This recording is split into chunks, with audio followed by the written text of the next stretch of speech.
Stojkovic, stopper et libéraux, mais il a été aussi stopper dans sa carrière, Charles Orlandouchi, donc il pourrait très bien former une très belle paire centrale dans notre championnat de France et alterner. D'ailleurs, on en discutait avec Nenad Stojkovic tout à l'heure, qui aime aussi, bon, être stopper, c'est une chose, mais de temps à autre, couvrir un petit peu, alterner. C'était un petit peu ce qu'il faisait avec Radanovic, avec la Yougoslavie. Donc, tout de suite, nous allons voir les images de ce match, un match à sens unique. On s'y attendait un petit peu, dans la mesure où Bastia s'est sauvé la semaine dernière contre Laval à Furiani.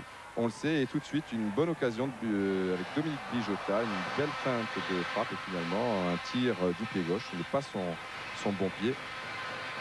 Mais c'est tout de même pas si mal. C'est Murati qui joue dans les buts. Je vous l'ai dit tout à l'heure, Minarsi qui est actuellement en stage avec l'équipe de Pologne. Et c'est Tibeuf, l'homme en forme en ce moment de l'attaque monégasque, qui au premier poteau a très bien vu Daniel Bravo. Et c'est le premier but de cette rencontre, inscrit à la 14e minute, vous voyez, de l'intérieur du pied, tranquillement, Bravo, de l'intérieur aussi du pied, comme Tibeuf à l'instant. Et puis une minute plus tard, alors là c'est le but du chaos, on n'en parlera plus. Au départ, Daniel Bravo, toujours très remuant. Bon centre d'Amoros, lui aussi il est droitier, décidément on frappe toujours de deux pieds, on frappe aussi de la tête avec Bruno Bellone. Cela fait 2-0 après un quart d'heure de jeu, et là évidemment la cause est entendue. Un très joli centre d'Amoros, donc une bonne tête de Bellone, tête curieuse. Et Bravo qui aurait pu marquer, mais enfin, pour une fois que Bellone marque un but de la tête, on ne va pas lui faire le coup. Et puis une très belle action collective de Bastia. Vous avez vu Illy, un très joli 1-2 avec Solsona. Ça joue à une touche de balle. Meilleur dans le trou, juste pour Martialis. Et Ettori, heureusement pour Monaco, qui a très bien anticipé. C'était la meilleure action de Bastia dans cette première mi-temps. Et puis on se termine avec une tête de Bijota. Et du bout des doigts, du bout des ongles, s'il en a, c'est Murati qui sort en corner.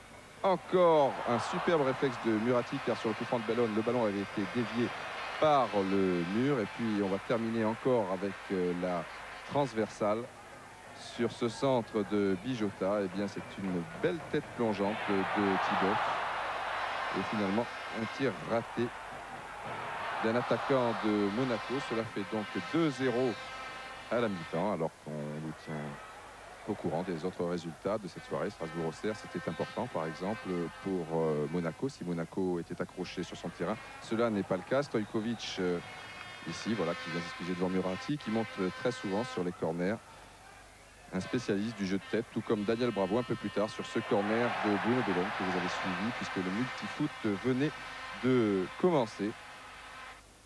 Cela fait 3-0, c'est vrai que c'est sévère, mais Bastia va se créer une belle occasion avec Meyer qui est très vif toujours, qui fixe bien Liégeon et qui donne à Illy, mais là il est quasiment arrêté. Illy, c'était pas facile pour lui, il a été contré au tout dernier moment par Liégeon. Biamont remplace Martialis, on lance les dernières cartouches. Anziani va remplacer Bellone. Leroux aussi était entré en cours de jeu. Le troisième but peut-être pour troisième but personnel pour Daniel Bravo, eh bien non. Mais il y aura tout de même un quatrième but dans cette rencontre. Il sera réussi par Gingini. Au départ, Amoros qui s'en mêle un petit peu et qui va très bien se reprendre, puisqu'il va retrouver Gingini. À droite, il y avait Leroux, mais après, il était sur son pied. Alors, pourquoi hésiter? Cela fait 4 buts. Il n'y a pas eu vraiment beaucoup de matchs, mais je vous l'ai dit. Bonjour l'Europe pour Monaco, mais pour Bastia, c'est toujours bonjour la première division, puisque Bastia joue toujours sur la corde raide, mais s'en sort toujours, Charles Andouci. Bon, cette année, on s'en est tiré devant Laval. Bon, ce match contre Monaco, bon, c'était un peu la décompression. Inconsciemment, c'est comme ça. Bon, on se dit qu'il faut faire un match sérieux parce qu'il faut respecter quand même le championnat. Mais inconsciemment, il y a la décompression, la décontraction qui se fait. Surtout lorsqu'on se prend 2 buts en 2 minutes, surtout coup sur coup. Bon, une équipe comme Monaco, on a pris 2 buts d'entrée.